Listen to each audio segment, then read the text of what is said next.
সুপ্রিয় শিক্ষার্থীরা, আসসালামু আলাইকুম। আশা করছি যে যেখানে আছো মহান সৃষ্টিকর্তার রহমতে তোমরা ভালোই আছো। আমরা ফার্স্ট পেপার ক্লাস নেওয়ার কথা তোমরা অনেকে অনুরোধ করেছো যে স্যার আমরা সেকেন্ড পেপারে কিছু বুঝেছি, এখন ফার্স্ট পেপারে একটু ক্লাস নিলে আমাদের উপকার হয়। সেই ধারাবাহিকতাই আমরা আজকে ফার্স্ট পেপারে ক্লাস নেব। তোমরা যারা আমার সাথে ক্লাসের অনলাইনে রয়েছো সবাইকে আমার পক্ষ থেকে আন্তরিক শুভেচ্ছা এবং দোয়া থাকলো। তো যাই হোক, সেকেন্ড পেপারে আমরা অনেকগুলো ক্লাস নিয়েছি জানো তোমরা, এবং গত সপ্তাহে এই সপ্তাহের প্রথম দিকে রোববার আমার একটা ক্লাস ছিল, কিন্তু দুর্ভাগ্যক্রমে যে কারণেই হোক না কেন আমি বলবো না, আমরা ক্লাসটা নিতে পারিনি। তো আজকে একটা সুযোগ পেয়েছি, অ্যাকাউন্টিং এর ক্লাস ছিল, তো অ্যাকাউন্টিং ক্লাস হচ্ছে না, এই ফাঁকে আমি একটা তোমাদের এই ক্লাসটা নিচ্ছি। আজকে আমরা পরিসংখ্যান প্রথম পত্র,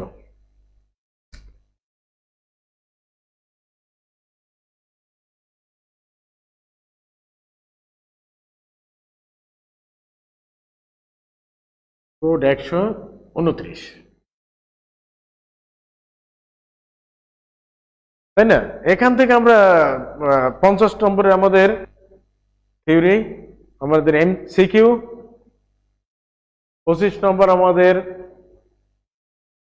এমসিকিউ, 25 আমাদের প্র্যাকটিক্যাল, মোট 100। এটা আমরা জানি এবং আমরা ক্লাসেও বলেছি। বলতো আমাদের বলবো পরিসংখ্যান প্রথম পত্রটি যারা তোমরা সেকেন্ড ইয়ার রয়েছে, যারা পরীক্ষার্থী তাদের জন্য এটা ভালো, আর যারা তোমরা সেকেন্ড ইয়ার উঠছো, ফার্স্ট ইয়ার সেন্স, তাদের জন্য এটা তোমরা জানো। ফলে এর প্রশ্ন প্যাটার্ন এগুলো আমরা অনেক দীর্ঘদিন আলোচনা করেছি, এগুলো আমরা ক্লাসটাকে একটু এনজয় করার চেষ্টা করি। কারণ আমরা পরিসংখ্যান কাকে বলে এগুলো আমরা অনেক শিখিয়েছি। আমরা মূল যে চ্যাপ্টারগুলো, ছাত্রের যে অনুরোধগুলো ছিল যে স্যার আমাদের মেইন অধ্যায়গুলো আমাদের একটু পড়ালে সুবিধা হয়, তবে একটু বলছি যে পরিসংখ্যান কাকে বলে, একটু করে আমাদের যেটা দরকার সেখানে চলে যাব। আমরা যদি উৎপত্তির কথা বলি, ল্যাটিন শব্দ স্ট্যাটাস, ল্যাটিন শব্দ কি? স্ট্যাটাস। ইতালীয় শব্দ স্ট্যাটিস্টা, জার্মান শব্দ স্ট্যাটিস্টিক, ফরাসি শব্দ স্ট্যাটিস্টিক। এটার উচ্চারণ কিন্তু একই। আমরা একটু হালকা এটার বর্ণনা দেব, আমাদের মূল চ্যাপ্টারের কেন্দ্রীয় প্রণতা তার আগে একটু আলোচনা আমরা করব, সেটা আমাদের দরকার। ল্যাটিন শব্দ স্ট্যাটাস, স্টেট কথার অর্থ রাষ্ট্র, স্ট্যাটিস্টা, স্ট্যাটিস্টা কথার অর্থ হলো রাষ্ট্রের জন্য আমরা যে কাজ করি,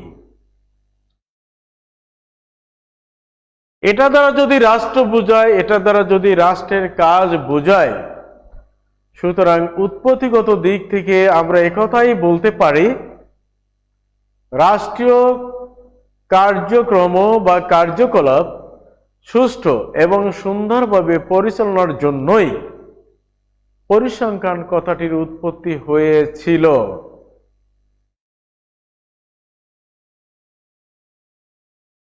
পরিসংখ্যান নিয়ে অনেক গণিতজ্ঞ, অনেক পরিসংখ্যানবিদ বিভিন্ন প্রকারের সংজ্ঞা দিয়েছেন।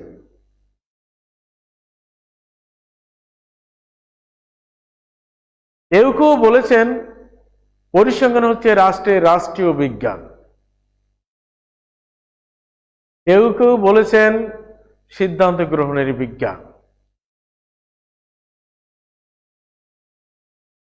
আরো অনেক কিছু, সেগুলো নিয়ে আমরা এগুলো আলোচনা করতে চাচ্ছি না। তো সর্বশেষ ভালো সংখ্যাটি দিয়েছেন আর এ fisher.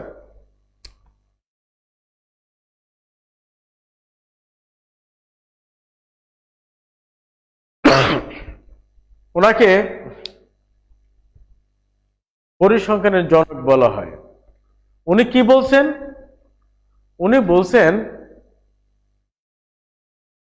statistics is a branch of applied mathematics which is collect data and analysis the data and interpret the result.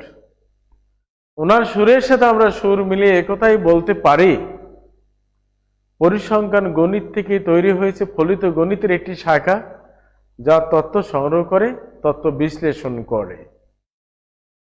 তো অনেকগুলো আলোচনা থেকে আমরা একথা বলতে পারি, আমি বলি ছাত্রদের 4টি কাজ যে করবে তাকে আমরা পরিসংখ্যান বলবো।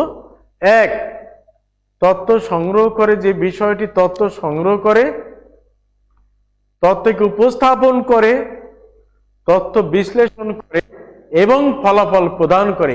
এই 4টি কাজ যে করে তাকে আমরা পরিসংখ্যান বলবো। কি কি বলি? তথ্য সংগ্রহ, তথ্য উপস্থাপন, তথ্য বিশ্লেষণ, ফলাফল। এই 4টি টার্ম যদি কন্ডিশন তুমি বোঝো তাহলে তোমার পরিসংখ্যান বোঝা হবে। কি করে আমরা বলি? আমরা প্রথম বলছি তথ্য সংগ্রহ। আমি আলতাফ স্যার, ঢাকা কলেজের অ্যাসিস্ট্যান্ট প্রফেসর, আমি তোমাদের পরিসংখ্যান পড়াই বা তোমাদের পরিসংখ্যান ক্লাস নেই। এখন আমার সম্পর্কে তোমাদের অনেকগুলো কোয়ারি থাকতে পারে, অনেকগুলো জিজ্ঞাসা থাকতে পারে। আমার তেমনি ভাবে আমারও তোমাদের সম্পর্কে অনেক জানার আগ্রহ আছে। এখন যে কোনো ভাবে জানা যাবে না, তাহলে কি করতে হবে? জিজ্ঞাসা করতে হবে। আমি তোমাদের জিপিএ জানতে চাই, যে কেমন মানের ছাত্র তোমরা, এসএসসিতে কেমন রেজাল্ট করেছিলে এবং ঢাকা কলেজে কোন মানের স্টুডেন্টরা ভর্তি হয়েছে, তাদের মান আমি জানতে চাই। তারা কি ভালো মানের, না মাঝামাঝি, না মাঝামাঝি থেকে একটু কম? তাহলে কি করব? আমি ক্লাসের ছাত্রদেরকে জিজ্ঞেস করে তথ্যগুলো নেব। এই যে তোমাদেরকে জিজ্ঞাসা করেছি, আমি নিয়েছি, এগুলো কি বলা হয়? তথ্য সংগ্রহ। জিজ্ঞাসা করে তোমার কাছ থেকে উত্তর নিয়েছি। দ্বিতীয় কথা হলো, এই তথ্য যখন আমরা জিপিএ রেজাল্ট আমি কালেক্ট করেছি, তখন তোমাকে আরো কতগুলো প্রশ্ন করতে পারি। কি? তুমি কত ঘন্টা লেখাপড়া করেছো? তুমি কি নিজে নিজে পড়েছো, না তোমার কোনো প্রাইভেট টিচার ছিল? তোমার এত ভালো ফলাফলের কারণটা কি? ভালো ফলাফল কিভাবে করেছো? তুমি দৈনিক কয় ঘন্টা পড়েছো? তোমার বাবা কি তোমাকে প্রাইভেট টিচার দিয়েছিল, হাউস টিউটর দিয়েছিল? তার পিছনে তুমি কত টাকা, তোমার বাবা কত টাকা খরচ করেছেন? তোমার বাবা কি চাকরি করেন? তোমার পেছনে যে এত টাকা খরচ করলেন, তার আরো ছেলে মেয়ে আছে জি স্যার, তাহলে তাদেরও তো পড়াতে হয়। এই টাকাগুলো সে কিভাবে ম্যানেজ করে? সে কত টাকা বেতন পান? যে বেতন পান তাদের সংসার পরিচালনার পর শিক্ষার পিছনে খরচ করে। তাহলে ওনার বেতনের বাইরে আর কোন ইনকাম আছে কিনা? সেটা কোত্থেকে? ঘর ভাড়া থেকে, দোকান থেকে, অথবা ব্যবসা বাণিজ্য থেকে? আমরা বলতে পারি না? দেখো, একটা জিনিস জানতে গিয়ে আমরা এর সাথে রিলেটেড আরো অনেক কিছু জানি। যখন তথ্যগুলো কালেক্ট করি তখন আমরা একত্রে কালেক্ট করি, তখন আলাদা করি না। পরবর্তীতে তথ্যগুলোকে তাদের বৈশিষ্ট্য অনুসারে বিভিন্ন ভাগে ভাগ করি। This is the representation of the data, বা তথ্য উপস্থাপন হয়ে গেলে তুমি তোর ফাইন্ডিংসটাকে তুমি কি চাও সেটা অ্যানালাইসিস করো। তার অনেকগুলো পদ্ধতি আছে, কোন মেথডে তুমি করবা সেটা করে আমরা রেজাল্টটা পেয়ে যাই। এই কাজগুলো যে করে তাকে আমরা পরিসংখ্যান বলি। জাস্ট এগুলো নিয়ে আমরা কথা বলবো না এখন। পরিসংখ্যানের উপকারিতা বা পরিসংখ্যান কোন কোন কাজে লাগে এমন একটা কথার মাধ্যমে বলবো, এমন কোনো জায়গা নেই বর্তমান বিশ্বে, এমন কোনো ক্ষেত্র নেই যেখানে পরিসংখ্যানের ব্যবহার হয়। সুতরাং এগুলো নিয়ে আমরা এত আলোচনা করব না। এখন আরেকটা হালকা আলোচনা করি, পরিসংখ্যান বিজ্ঞান না কলা। পরিসংখ্যান কি? শুরুতে পরিসংখ্যানকে বলা হতো রাজাদের বিজ্ঞান, সায়েন্স অফ কিংস। রাজা এবং রানীরা তাদের ব্যক্তিগত কাজে বা ব্যক্তিগত কাজ বলতে রাষ্ট্র পরিচালনার জন্য কতগুলো পলিসি নির্ধারণ করতে হয়, আর পলিসি নির্ধারণ করতে গিয়ে তাদের তথ্যের প্রয়োজন হতো। রাজা এবং রানীরা তাদের প্রয়োজনে সেই পরিসংখ্যানের পদ্ধতিগুলো ব্যবহার করতেন, এজন্য এদেরকে বলা হতো সায়েন্স অফ কিংস। কিন্তু সায়েন্স অফ কিংস এর মধ্যেই পরিসংখ্যানের কার্যক্রমগুলো সীমাবদ্ধ নয়, এর ব্যাপকতা দিন দিন বেড়েছে। তো যাই হোক, আমরা বিজ্ঞান না কলা, আমি একেবারে সংক্ষেপে বলি, আমরা বিজ্ঞান, কলা আর পরিসংখ্যান তিনটা সংজ্ঞা নিয়ে একটু আলোচনা করি। তাহলে মূল কথা হলো পরিসংখ্যান বিজ্ঞান না কলা। আসো তাহলে আমরা বিজ্ঞান বা এইখানে লিখি কলা, আর এইখানে লিখি পরিসংখ্যান। এখন পরিসংখ্যান যদি বিজ্ঞানের সংজ্ঞার সাথে মিলে যায়, বিজ্ঞানের কাজের সাথে তার সম্পৃক্ততা থাকে, তাহলে পরিসংখ্যান আমরা বিজ্ঞান বলতে বাধ্য হব। যদি ওর কার্যক্রম ওর সাথে মিলে যায়, তাহলে আমরা কলা বলবো। তাহলে বিজ্ঞান কাকে বলে? তোমরা এটা জানো, গবেষণালব্ধ জ্ঞান, গবেষণা করবে, ফলাফল প্রদান করবে।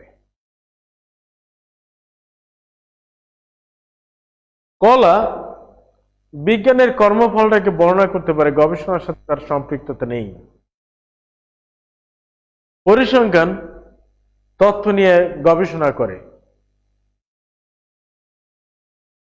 ফলাফল প্রদান করে, অজানাকে জানার চেষ্টা করে, তার মাধ্যমে গবেষণার মাধ্যমে আমাদেরকে একটা ধারণা দেয়।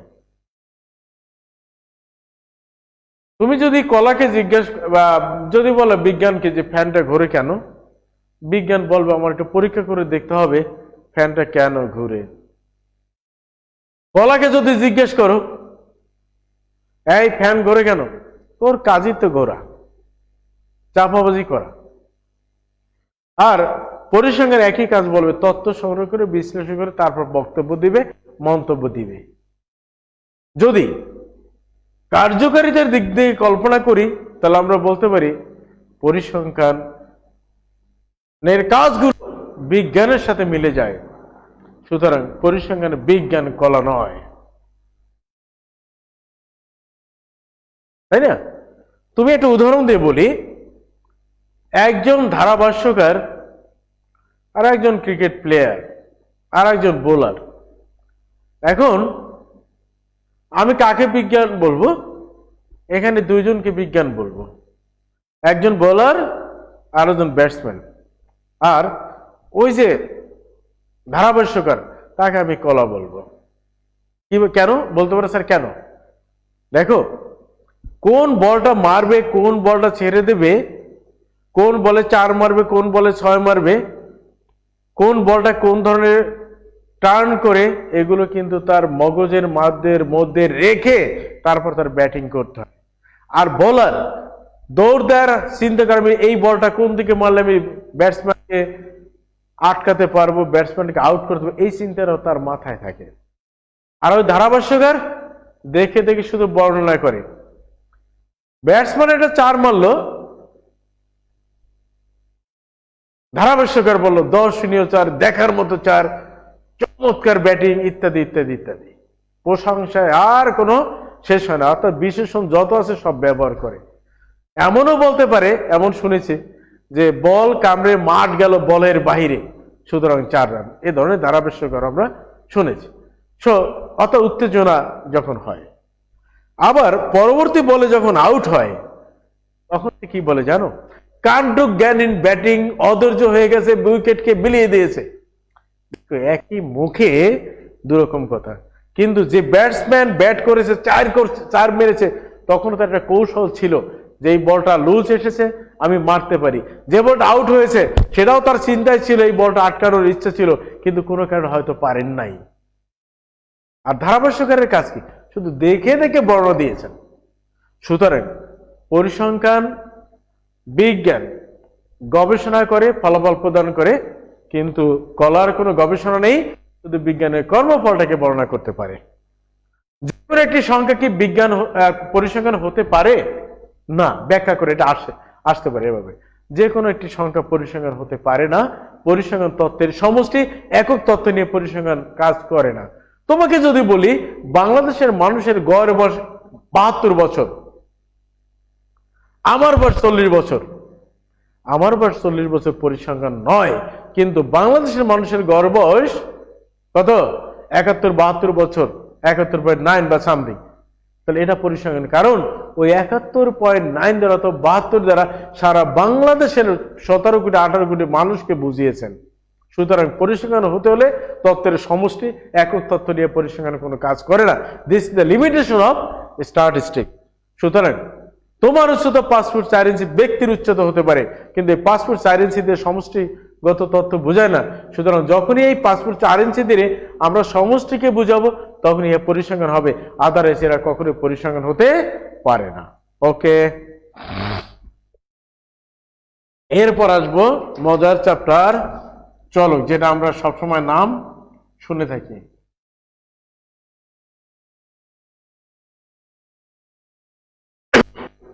চলক কাকে বলে?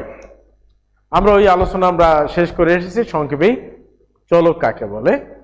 পরিবর্তনশীল বৈশিষ্ট্যকে চলক বলে।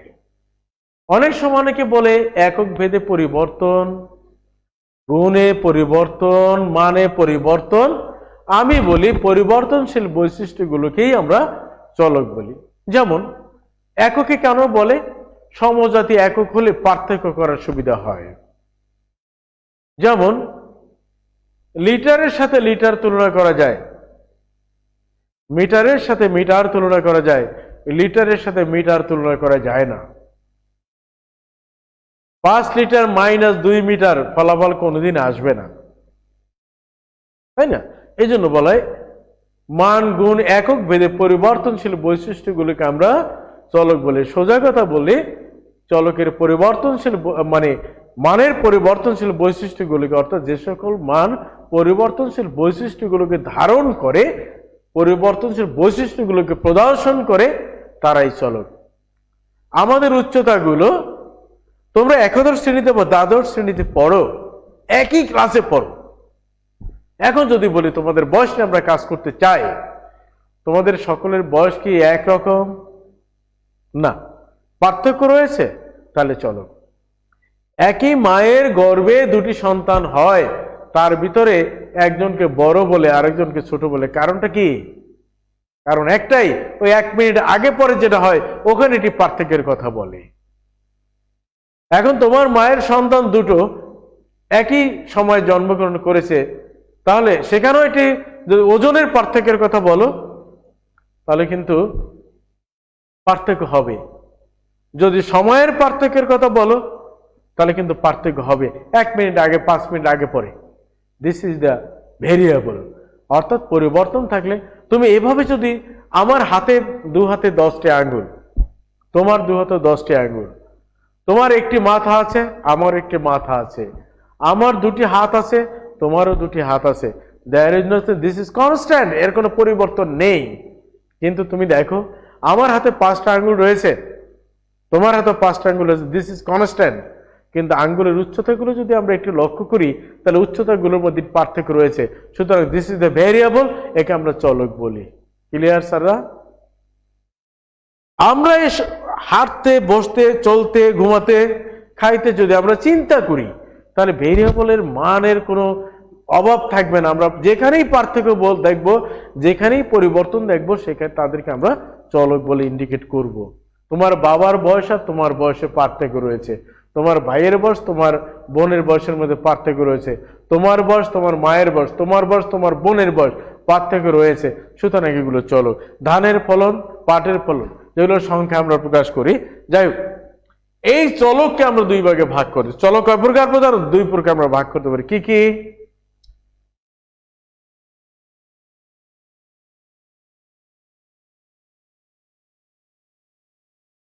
আসবো একটু আলোচনা করে আমরা দ্রুত তোমাদের যে কাঙ্ক্ষিত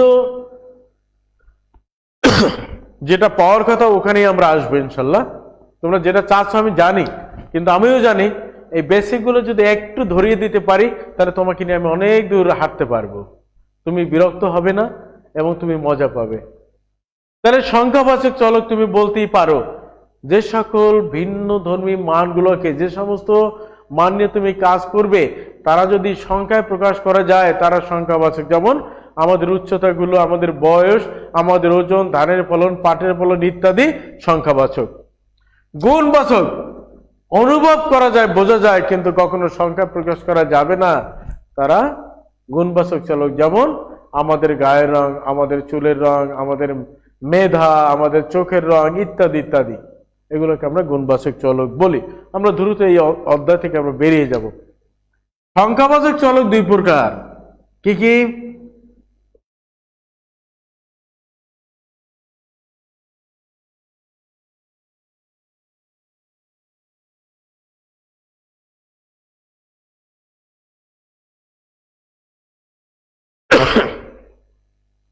বিচ্ছিন্ন চলক আর অবিচ্ছিন্ন চলক, এটা আমাদের সেকেন্ড পেপারের ধারণা আছে, ওখানে আমরা বলি দৈব চলক। বিচ্ছিন্ন চলক কি? যে চলকমান বিচ্ছিন্ন অবস্থায় থাকে, যাদেরকে আমরা গণনা করতে পারি, পূর্ণ সংখ্যায় দেয়া থাকে, তারা বিচ্ছিন্ন চলক। যেমন 1 2 3 4 5, প্রত্যেকটা মান পূর্ণ সংখ্যা আছে এবং আমরা এটা গণনা করতে পারি, আমরা এটা বুঝতে পারি, আমরা শেষ মান পর্যন্ত বুঝতে পারি এবং কোনো ভগ্নাংশ নাই, তারা বিচ্ছিন্ন চলক।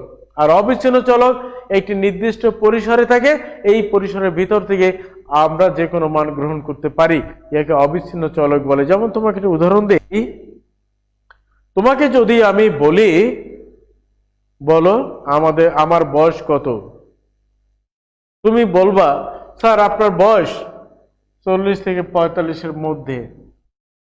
তুমি কি আমার বয়সটা স্পেসিফিক বলতে পেরেছো? 40 অথবা 41 অথবা 42 অথবা 43 অথবা 44 অথবা 45? বলতে পারো নাই, অনুভব করেছো। যদি বলতে পারতে তাহলে হয়তো বিচ্ছিন্ন চলক। যেহেতু বলতে পারো নাই, ভেবেছো, এটি কল্পনা করেছে একটি নির্দিষ্ট পরিসরে, সুতরাং ইহাকে অবিচ্ছিন্ন চলক বলে। ক্লিয়ার? তোমরা আমাকে বলতে পারো স্যার আমাদের জিপিএ কত, আপনি একটু বলেন তো। আমি তোমাদের জিপিএটা জানি না। আমি বলবো ঢাকা কলেজে ভর্তি হতে মিনিমাম 4.5 থেকে 5 লাগে, কমার্সে ভর্তি হতে। সায়েন্সে ভর্তি হতে লাগে আমাদের 5। তাহলে আমরা বলবো তোমাদের রেজাল্ট 4.5 থেকে 5-এর মধ্যে। এটা ভেবেছি, কল্পনা করেছি, কিন্তু কারো বয়স আমরা নির্দিষ্ট করে বলতে পারি নাই। সুতরাং যখন পারবো না তখন অবিচ্ছিন্ন, যখন পারবো তখন তারা বিচ্ছিন্ন এবং পূর্ণ সংখ্যা থাকবে। এছাড়াও চলক আছে দুই প্রকার, কি কি বলেন? আমি বলি, এটা হলো এক চলক আর হলো দ্বি চলক। দেখো, আমরা বিভিন্ন সময় বিভিন্ন রকমের কাজ করি, কিসের নিয়ে? কাদেরকে? সংখ্যা নিয়ে কাজ করি। কখনো কখনো যে সংখ্যাগুলো নিয়ে আমরা কাজ করি তাদের মধ্যে সম্পর্ক পাওয়া যায়। একটার পরিবর্তনের হাওয়া আরেকটি পরিবর্তনের উপরে লাগে, একটি পরিবর্তনের বাতাস আরেকটিকে প্রভাবিত করে। তুমি যদি তোমার মাকে ডাক দাও, আমি যদি আমার মাকে ডাক দেই, মা যদি শুনেন সাড়া দেয়। কিন্তু রাস্তা দিয়ে কোনো মহিলাকে যদি হঠাৎ করে মা বলে ডাক দাও, সাড়া দিবেন না।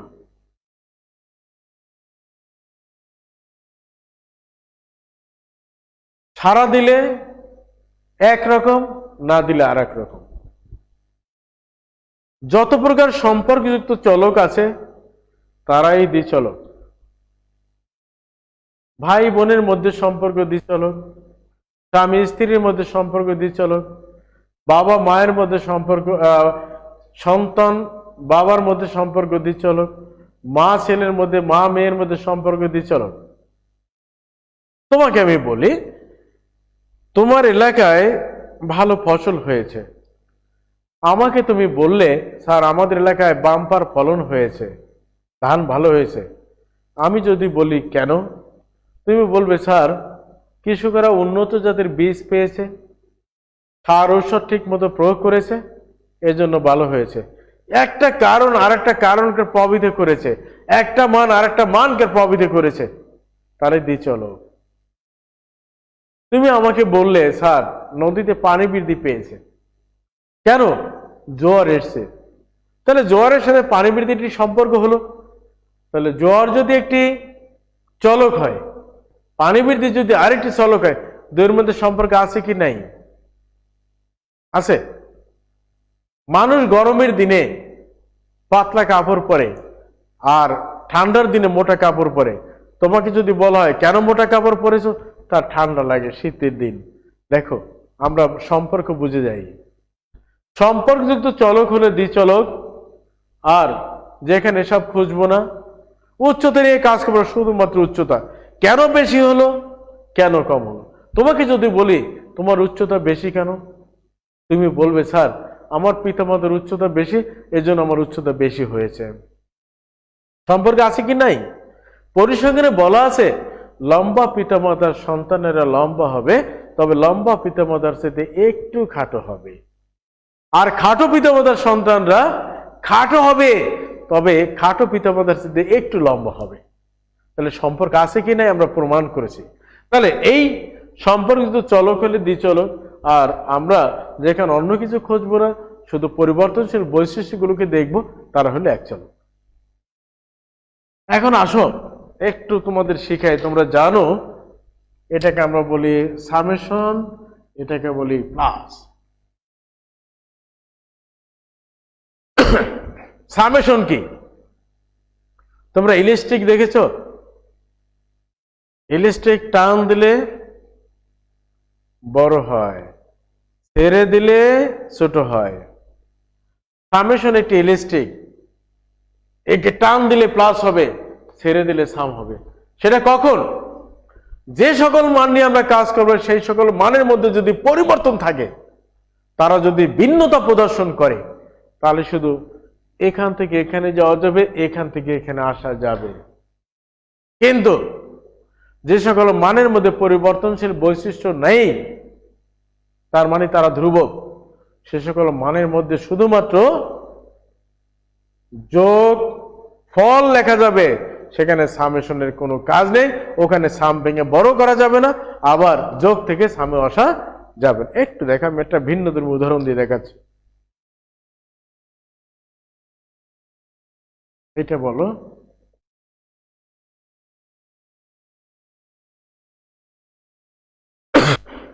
উত্তরটা বলো।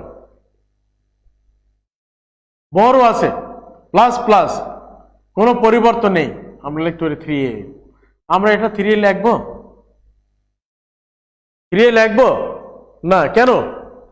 a1 a2 a3 এই সাফিক্স দ্বারা এই মানের পরিবর্তন বোঝানো হয়েছে। সুতরাং এখানে কিন্তু আমরা সামেশন এই যোগকে সংক্ষেপে প্রকাশ করতে পারবো না, মানে তোমার সরাসরি যোগ করতে পারবো না। যখনই সরাসরি যোগ করতে পারবো না, তখনই যেহেতু মানগুলোর মধ্যে পরিবর্তন আছে, তখনই আমাদের সাম ব্যবহার করতে হবে। চোখ বন্ধ করে বলে দাও কি সামেশন? পরিবর্তন কার? এর। একই মান না ভিন্ন মান? ভিন্ন মান। এই ভিন্ন মান বুঝতে আই দিব। আই দ্বারা কি বোঝায়? আই এর অর্থ 1 হইতে 3 পর্যন্ত। অর্থাৎ এ কে যদি আমি চলক বলি, এ চলকের 3টি ভিন্ন মানের, আলাদা আলাদা মানের 3টি মানকে আমরা সামেশনের মাধ্যমে সংক্ষেপে প্রকাশ করেছি। তাহলে সাম দ্বারা কি হয়? পরিবর্তনশীল মানগুলোকে, যোগফলকে, পরিবর্তনশীল মানগুলোর যোগফলকে আমরা সংক্ষেপে প্রকাশ করি। একটু তোমরা বলতে পারবে। এখন দেখো, আমি যদি বলি x1 যোগ x2 যোগ ডট ডট দিয়ে xn, যদি আমরা বলি y i, i এর মান 1 হইতে n, কি করবে বলো? তুমি যে সকল মানের মধ্যে সাম আছে, আগে দেখো ওই মানগুলোর মধ্যে যোগ চিহ্ন আছে কিনা, একটু খেয়াল করো। যোগ চিহ্ন আছে কিনা? যোগ আছে। যে সকল মানের মধ্যে যোগ আছে তাদের মধ্যে পরিবর্তন আছে কিনা? পরিবর্তন যদি থাকে, যোগ যদি থাকে, তাহলে বড় বড় যোগফলকে আমরা সংক্ষেপে সাম দ্বারা প্রকাশ করতে পারি। চোখ বন্ধ করে এখানে সামেশন দিয়ে নাও। পরিবর্তনের কার চলকটার নাম কি? এক্স। এই পরিবর্তন বোঝাতে কি দেবে? আই। আই এর সর্বনিম্ন মান 1, সর্বোচ্চ n। তাহলে আমার কথা হলো, আমি যদি এখান থেকে হেঁটে ওখানে যেতে পারি, ওখান থেকে আবার এখানে আসতে পারবো না, তাহলে অর্থ হলো যোগ থেকে যদি সামে যাওয়া যায়, সাম থেকে আমরা যোগেও আসতে পারবো। কারণ হলো আমরা জানি পরিবর্তনশীল মানের যোগফলকে আমরা সংক্ষেপে সাম দ্বারা প্রকাশ করি। আবার যদি যে সমস্ত মানগুলোকে আমরা সাম দ্বারা সংক্ষেপে প্রকাশ করেছি ওই সকল মান যদি ভিন্ন ভিন্ন বৈশিষ্ট্য ধারণই করে থাকে তাহলে ওই ভিন্ন ভিন্ন মানগুলো বসিয়ে আবার সাম ভেঙে আমরা প্লাসে আসতে পারবো। একটু লক্ষ্য করি, তোমাকে আমি কনফিউশনে একটু ফেলবো যাতে তুমি উত্তর দিতে পারো। তুমি বলো এখানে ওয়াই এর কতগুলো মান আছে? এন সংখ্যক মান আছে, সর্বনিম্ন মান কত? 1। স্যার কত? 1। তার মানে তুমি এই সামের ভিতরে, আমি একটা সোজা বলি যেগুলো নিয়ে তোমাদের মধ্যে একটু ঝামেলা হয় সেটা বোঝো, তুমি সাম দ্বারা মানগুলোকে সংক্ষেপে প্রকাশ করেছো আর সংক্ষিপ্ত মানটাকে চলকের আই দ্বারা প্রকাশ করেছো। এখন বলো সামের ভিতরে যে মানটা রয়েছে তা তুমি কি দ্বারা প্রকাশ করেছো? আই দ্বারা। যাকে তুমি চলক বলেছো, কেন বলেছো? তার সাফিক্সটিকে আই।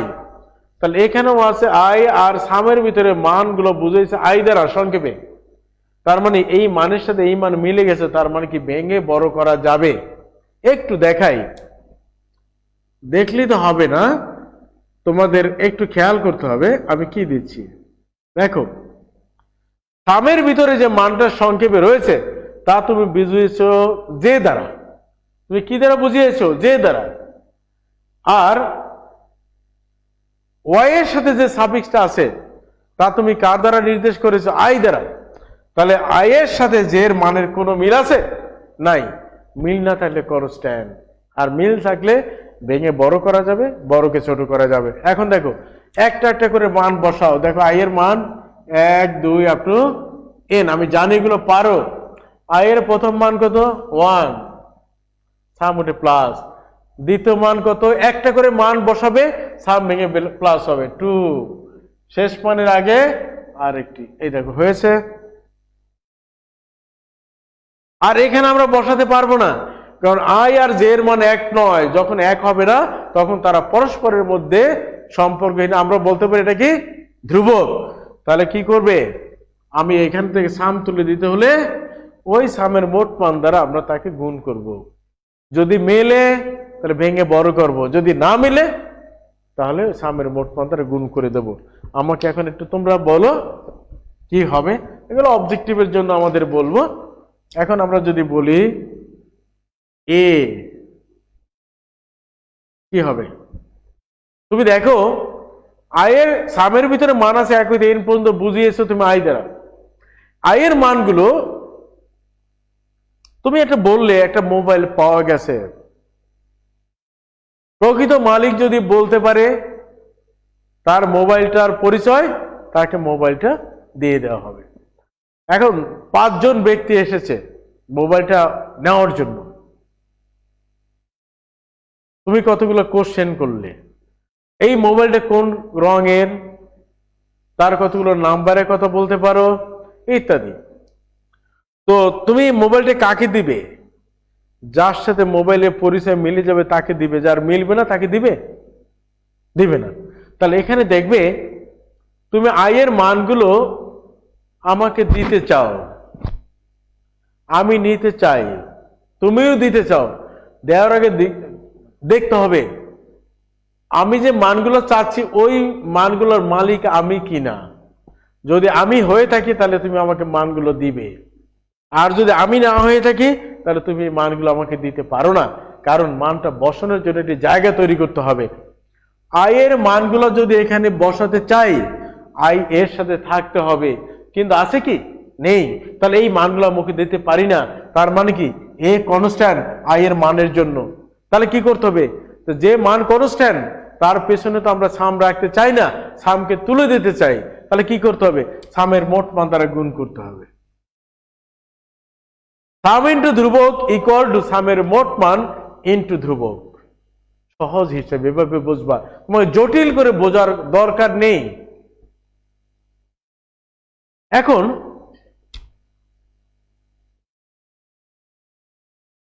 আগে উদাহরণটা দেখো।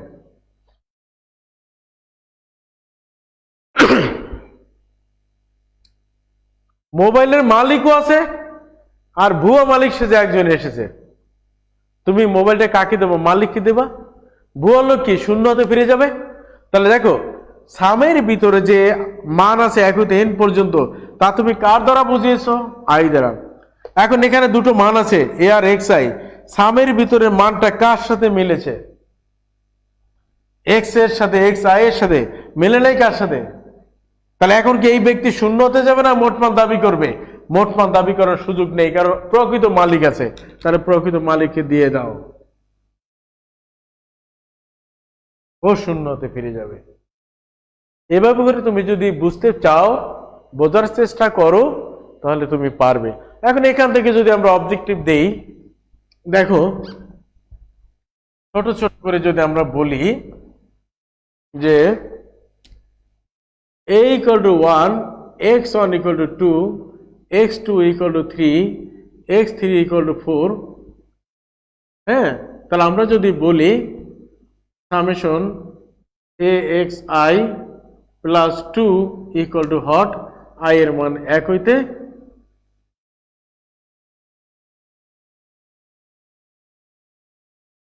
দুই হইতে বলি 2 হইতে 4, এটা যদি আমরা বলি, এখন কি করবে বলো? তোমার প্রথম কাজ হলো সামকে ভেঙে দাও। তা i এর মান 2 বসাও, ax2 plus 2 plus ax3 plus 2 plus ax4 plus 2। ওকে, তুমি এর মান পেয়েছো 1, 1 ইন্টু x2 এর মান কত? 2 প্লাস 2 প্লাস 1 এর মান কত? x3 এর মান 3 প্লাস 2 প্লাস এর মান 1 ইন্টু x4 এর মান কত? ও x3 পর্যন্ত। তাহলে 1 থেকে 3, কি বললাম? 1 থেকে 3। তাহলে আমরা বলতে পারি 1 2 3। তাহলে এখন দেখো 1 এর মান 2, দিস ইকুয়াল টু 2, 2 এর মান 3, আর এটা হলো 4 প্লাস 2। তাহলে দেখো আমরা করতে পারি 4 5 যোগ 6, তাই না? তাহলে আসলে কত? 6 + 11 আর 4। দেখো তোমাকে যদি একটা অবজেক্ট এভাবে দেয়, তুমি পারবে না? ভয়ের কিছু নেই, সুতরাং পারবে। আবার আমরা যদি বলি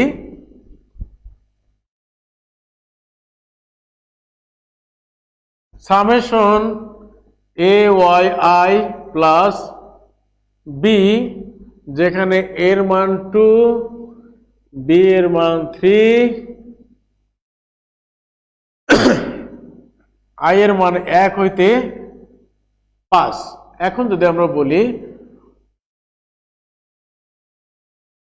y1 এর মান 1, y2 এর মান 4, y3 এর মান 5, y4 এর মান 2, y5 এর মান 1, মানে আবার যদি বলি 6, তাহলে তোমার ওটা দিকে ভাবার দরকার নেই। তুমি আগে বলো তোমাকে এখানে কি করতে হবে। তোমার প্রথম কাজ হলো সামকে ভেঙে, ওই যে বলছিলাম ইলিস্ট্রিকে ভেঙে আস্তে আস্তে আস্তে আস্তে বড় করা। যেহেতু আমরা মান পেয়েছি, যে সমস্ত মান বসানো যায় তার মাধ্যমে ভেঙে আমরা আগে প্লাসগুলো করি। তাহলে প্রথম মান কত বলো? ay1 plus b। কয়টা মান বসেছে? একটা। কি কি মান দেখো?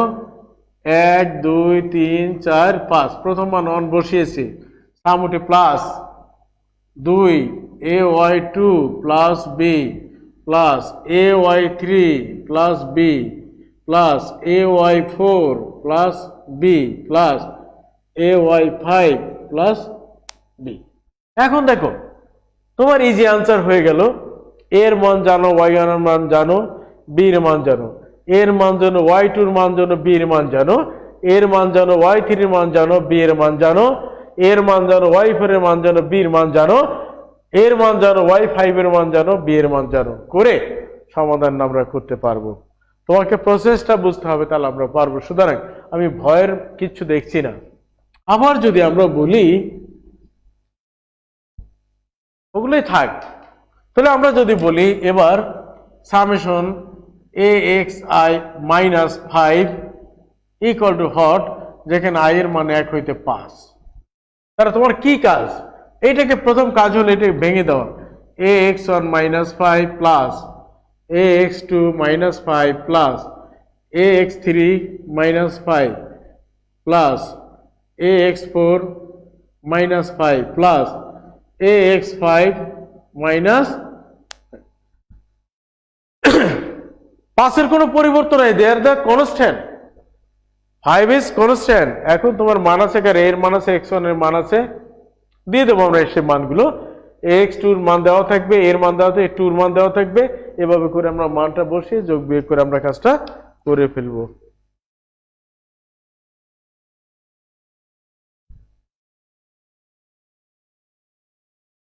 স্যার আমি আপনাদেরকে আজকে অধ্যায়টার নাম দিয়েছিলাম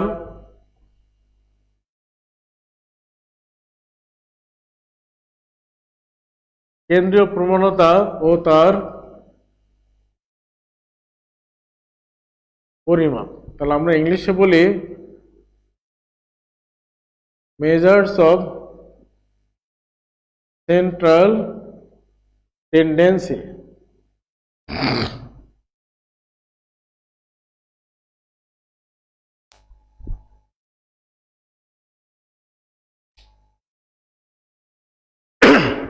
এটা থেকে বরাবরই যখন সৃজনশীল আসে নাই তখনও একটি প্রশ্ন আসতো, সৃজনশীল হয়েছে এখন একটি প্রশ্ন এখান থেকে আসবে, কেন্দ্রীয় প্রবণতা কাকে বলে?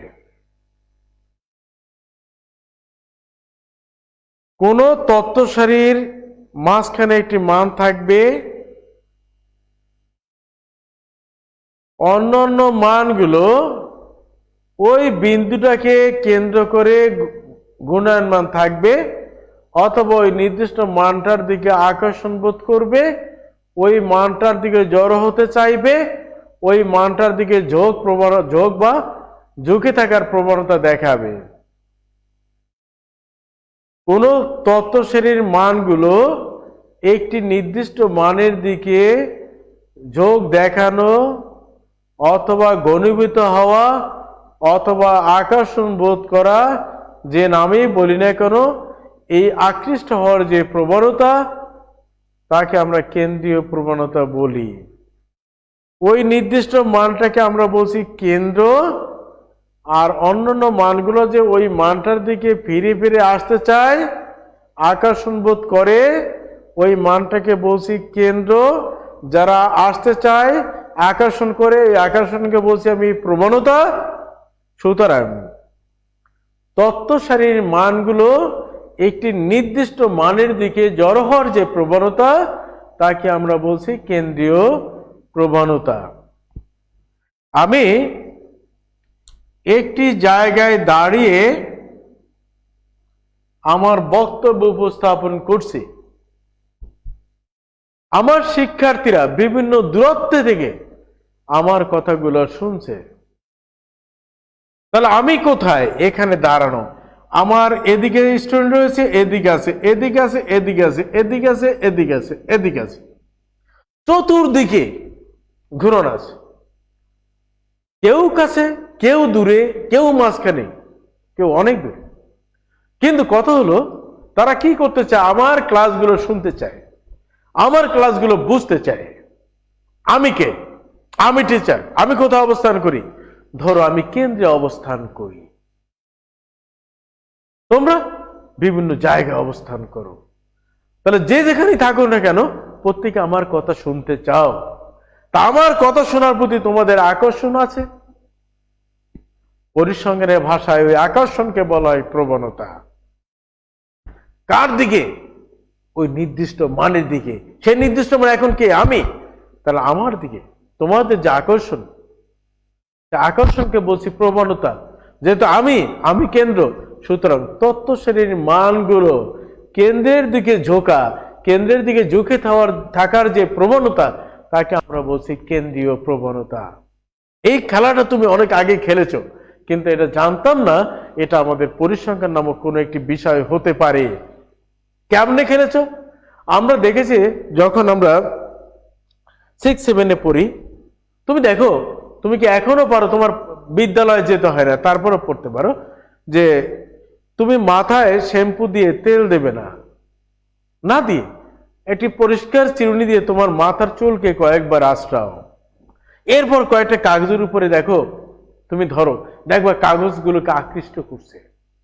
অথবা তুমি কতগুলো লোহার গুঁড়া রেখে উপর থেকে চুম্বকটা ঝুলিয়ে দাও, দেখো লোহার গুঁড়োগুলো দৌড়ে দৌড়ে এই চুম্বকের আশেপাশে জড়ো হয়। চুম্বকের এই আমি যেটা ধরেছি সেই কেন্দ্র হলো একটা, লোহার গুঁড়োগুলো এর দিকে ছুটে আসছে অনেক। কেন আসছে? এই যে একটা নির্দিষ্ট বিন্দুর প্রতি তাদের আকর্ষণ আছে, এই আকর্ষণকে বলছি আমরা, এই যে ছুটে আসে বিভিন্ন দিক থেকে, চতুর্পাশ থেকে, এইগুলোকে বলছি প্রবণতা। আর যার দিকে নির্দিষ্ট বিন্দুটাকে আমরা বলছি কেন্দ্র।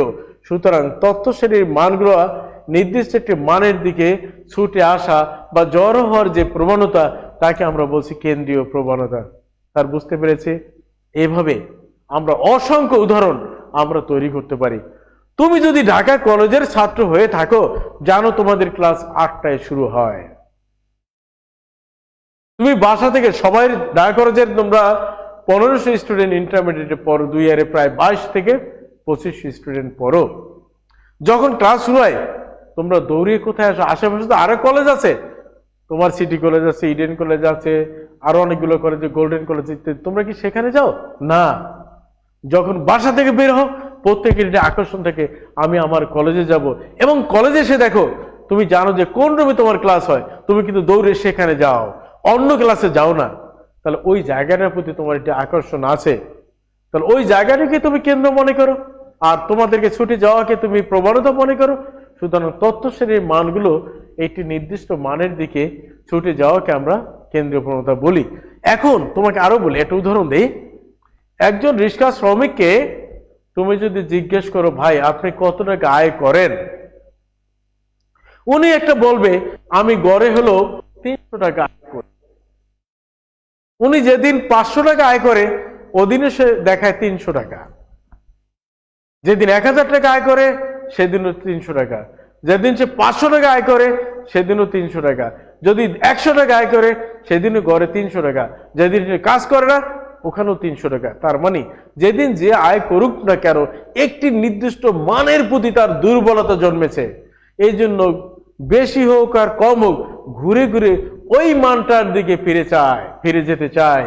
ওই মানটাকে উনি ইন্ডিকেট করেছে কেন্দ্র হিসাবে, আর উনি যে বারবার ফিরে যায় ওনার দিকে, ওইটিকে বলছি আমরা আকর্ষণ, ওইটিকে আমরা বলছি প্রবণতা। সুতরাং তথ্য সারির মানগুলোকে একটি নির্দিষ্ট মানের দিকে ছুটে যেতে আমরা দেখি, এই যাওয়াটা কি বলা হয়? কেন্দ্রীয় প্রবণতা। যেহেতু এখানে আমরা বলতে পারি, সুতরাং একথাই বলতে পারি, তথ্য সারির মানগুলো একটি নির্দিষ্ট মানের দিকে জড়ো হওয়ার যে প্রবণতা, তাকে আমরা বলছি কেন্দ্রীয় প্রবণতা। পারবেন? এই প্রবণতা পরিমাপের জন্য যে গাণিতিক পদ্ধতি রয়েছে, যে সূত্রগুলোর মাধ্যমে, যে গাণিতিক প্রক্রিয়ার মাধ্যমে আমরা এই প্রবণতা পরিমাপ করে থাকি, ওগুলোকে বলা হয় মেজার্স অফ সেন্ট্রাল টেন্ডেন্সি, যাকে আমরা বলি কেন্দ্রীয় প্রবণতার পরিমাপ। কয়টি আছে লিখে নেই।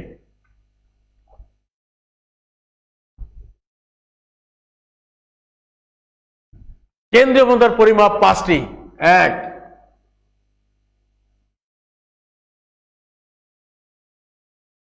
গাণিতিক গড় বা যোজিত গড়, ইংলিশে বলে অ্যারিথমেটিক মিন, এম আমরা প্রকাশ করি এক্স বার। 2, জ্যামিতিক গড় বা গুণিতক গড়, ইংলিশ আমরা বলি জিওমেট্রিক মিন, সংক্ষেপে বলি জিএম। 3, তরঙ্গ গড় বা উল্টা গড়, যাকে আমরা বলি হারমোনিক মিন বা এইচএম। 4, মধ্যমা, সংক্ষেপে বলি এমই। পাস প্রতিরোধ মোট এমও বলি।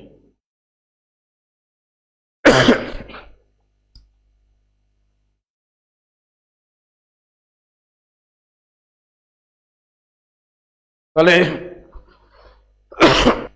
কেন্দ্রবোধার পরিমাপ হলো 5টি: গাণিতিক গড় বা যোজিত গড়, জ্যামিতিক গড় বা গুণিত গড়, তরঙ্গ গড় বা উল্টা গড়, মধ্যমা এবং প্রতিরোধ। আমরা একটু আলোচনা করব, দুইটাকে নিয়ে আমরা একটু আলোচনা করব।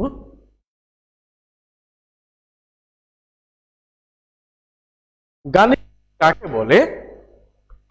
একটি তত্ত্ব সারিতে যতগুলো মান আছে ওই মানগুলোর যোগফলকে মোট তত্ত্ব সংখ্যা দ্বারা ভাগ করে যে গড় পাওয়া যায় বা যে মান পাওয়া যায় তাকে আমরা গাণিতিক গড় বলি। আবারও বলছি, একটি তত্ত্ব সারিতে যতগুলো মান আছে ওই মানগুলোকে যোগ করে মোট তত্ত্ব সংখ্যা দ্বারা ভাগ করে যে মান আমরা পাই তাকে আমরা গাণিতিক গড় বলি। আমরা যখন 3, 4, 5 পড়ি তখন এই গড় আমরা বের করতাম, তোমাদেরও সম্ভবত এখনো রয়েছে। এখন 4 থেকেই তো আমাদের পরিসংখ্যান রয়েছে, আর আগে এরকম ছিল না। আগে ছিল অঙ্ক, যে তুমি বাংলায় পেয়েছো এত নম্বর, ইংরেজিতে এত নম্বর, বিজ্ঞানে এত নম্বর, বাংলায় এত নম্বর, তুমি গড়ে কত নম্বর পেয়ে কি করতাম? ওই নম্বর 4টা যোগ করে সাবজেক্ট সংখ্যা 4 দ্বারা ভাগ করতাম। এভাবে যে মানটা আমরা পেতাম তাকে আমরা গড় বলতাম। এটা যে পরিসংখ্যান এটা আমরা আসলে জানতাম না। জানতাম কি? তো দেখো, এটা পড়ার আগে আরেকটু কথা আমি ভুলে গিয়েছিলাম, একটু বলে নিই। ফ্রিকোয়েন্সি, এটা তোমরা জানো, এটাকে আমরা বলি গণসংখ্যা। কাকে বলে বলতে পারো? আমি আমার মতো করে সংক্ষেপে বলি, একটি ঘটনার জন্য সম্ভব যতগুলো ঘটনা ঘটতে পারে। যেমন উদাহরণ দেই, আমি একটি পরীক্ষা নিলাম, এই নম্বরগুলোকে এভাবে সাজালাম 5-এর মধ্যে 0, 1, 2, 3, আমি যে প্রাপ্ত নম্বরগুলোকে এভাবে সাজালাম। এখন 0 পেয়েছে 10 জন ছাত্র, তাহলে একটি মান কত জনের জন্য ঘটলো? 10 জনের জন্য। এই 10 জনকে আমরা গণসংখ্যা বলি। 1 পেয়েছে 15 জন, তাহলে একটি মান কত জনের জন্য ঘটলো? 15 জনের জন্য ঘটলো। এইগুলোকে আমরা বলি গণসংখ্যা। এই গণসংখ্যাকে আমরা বলি এফ, ফ্রিকোয়েন্সি। একে আমরা সংক্ষেপে বলি এফ দ্বারা। এখন এই গাণিতিক গড় নির্ণয়ের জন্য বা জ্যামিতিক গড় নির্ণয়ের জন্য তরঙ্গ আর মধ্যমা প্রচুরক যাই নির্ণয় করো না কেন, সেখানে কিন্তু আমাদের কথাবার্তা আছে। এখানে দুইটা পদ্ধতিতে আমরা এই গাণিতিক গড় বলো, জ্যামিতিক গড়, তরঙ্গ গড়, মধ্যমা প্রচুরক, দুইটা মেথডে আমি নির্ণয় করব। একটা হলো শ্রেণীকৃত তথ্য, আর এটাকে আমরা বলি অশ্রেণীকৃত তথ্য। আমি তোমাদের সংক্ষেপে বলি, একেবারে আমার মতো করে বোঝানোর জন্য বলি। সেটা হলো এই, আমি আছি, আমার পকেটে টাকাও আছে। আমার পকেটের টাকাকে মনে করো এক্স। চলো, কে বহন করে? আমি বহন করি। আমাকে মনে করো এফ। এক্সও আছে, এফও আছে, শ্রেণীকৃত। টাকা আছে, 60টা এখানে ফেলা আছে, মালিক নাই, আমি নেই। এক্স আছে,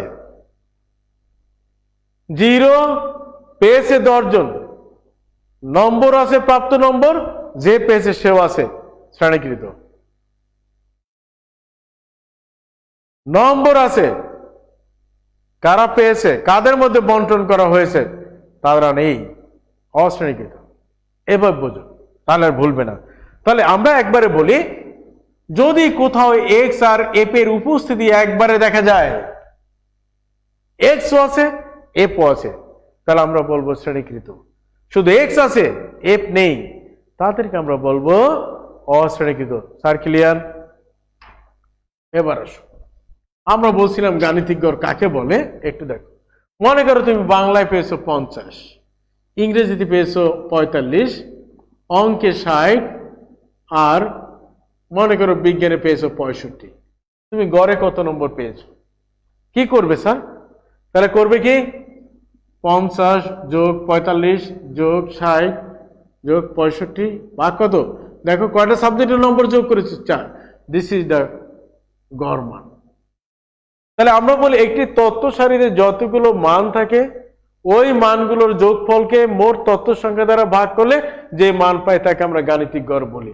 এখন এটাকে আমরা যদি চলক মনে করি, this equal two x1, this equal two x2, this equal two x3, this equal two x4, তাহলে আমরা যদি x বার বলি গাণিতিক গড়, তাহলে কি আসে বলো? x1 যোগ x2 যোগ x3 যোগ x4 ভাগ কত? 4।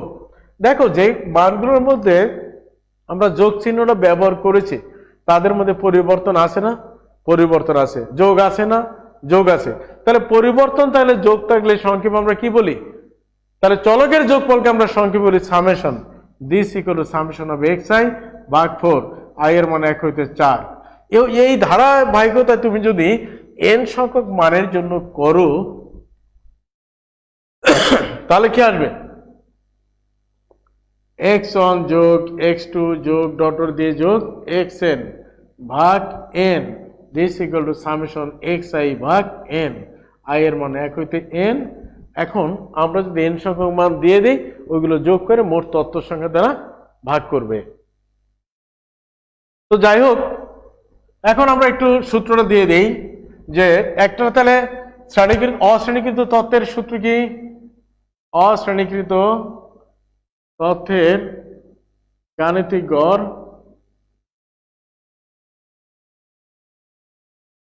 x bar equal to summation xi ভাগ n, i এর মান 1 হইতে n।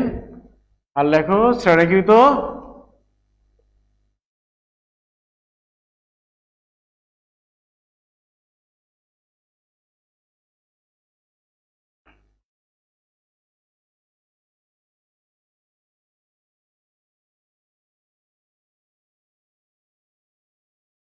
x bar equal to summation fi xi ভাগ ক্যাপিটাল N, যতগুলো গণসংখ্যা থাকে ওই গণসংখ্যার যোগফল ইকুয়াল টু ক্যাপিটাল N বলি।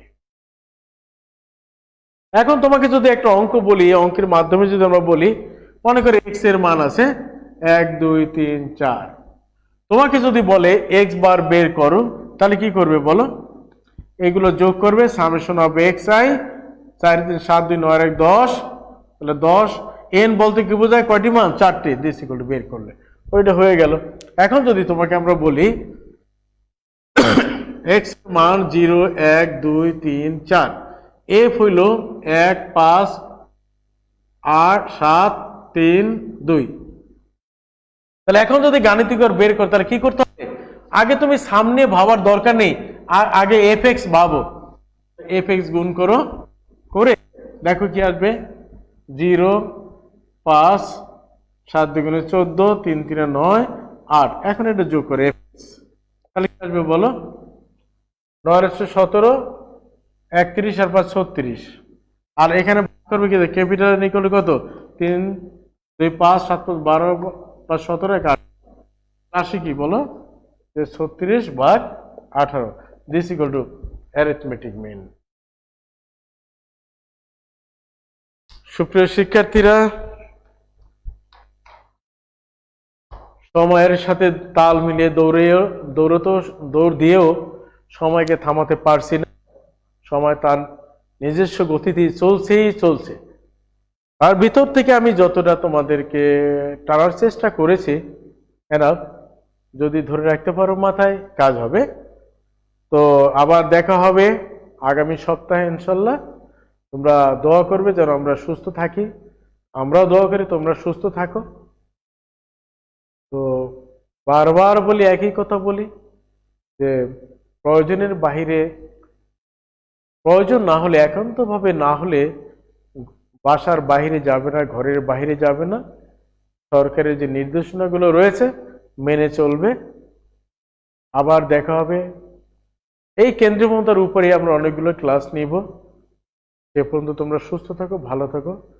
আমার ক্লাসটা উপভোগ করেছো যারা, সবাইকে ধন্যবাদ। আর যারা করতে পারোনি, ইউটিউবে রয়েছে, তোমরা একটু দেখে নেবে। সবাইকে আবার অসংখ্য ধন্যবাদ।